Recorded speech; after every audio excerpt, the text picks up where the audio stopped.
हाय, hello, नमस्कार मंडळी. तर मी आज प्रियाज किचनमध्ये घेऊन आलेली आहे रस्सा कारलं.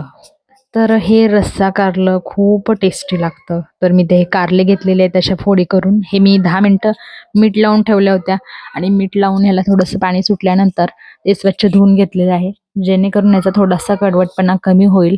तर मी ते खूप निब्बरशी कारली घेतलेली नाही आहेत, तर कवळी कारली घेतलेली आहेत, जेणेकरून टेस्ट भन्नाट लागते.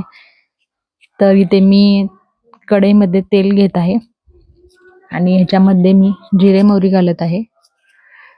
हे रस्सा कारलं न खाणारे देखील आवडीने खातील एवढी गॅरंटी माझी 100% आहे.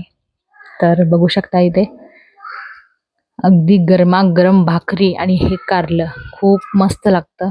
तर इथे बघा लसणाची फोडणी दिलेली आहे मी याला आणि कढीपत्ता घातलेला आहे भरपूर. तर ह्याच्यामध्ये आपण कारलं घालत आहोत.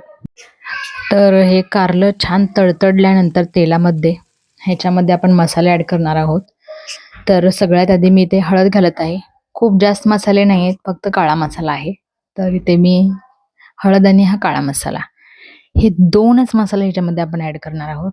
इतर मसाले आपण यामध्ये ॲड करणार नाही, म्हणजेच धणे पावडर वगैरे वगैरे. तर ह्याची चव खूप मस्त लागते. तर इथे गरम पाणी घातलेलं आहे मी थोडं आणि हलवून घ्यायचं आहे आपल्याला छान.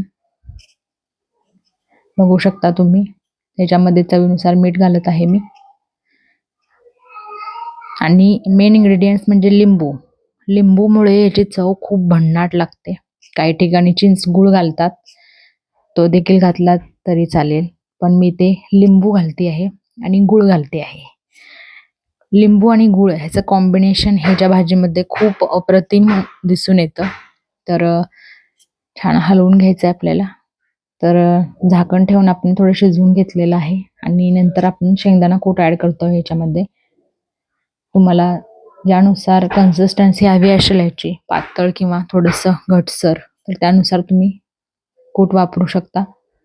कुटाचा वापर करण्याच्या ऐवजी तुम्हाला जर खोबऱ्याचा किस घालायचा असेल तर तो देखील तुम्ही घालू शकता, पण हे चव देखील भन्नाट लागते.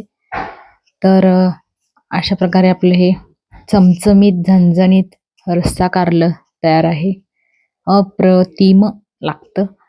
तर तुम्ही बघू शकता, पाहिल्या तोंडाला पाणी सुटेल अशी याची चव आहे. तर कसं वाटलं नक्की सांगा. लाईक शेअर कमेंट करायला विसरू नका. धन्यवाद.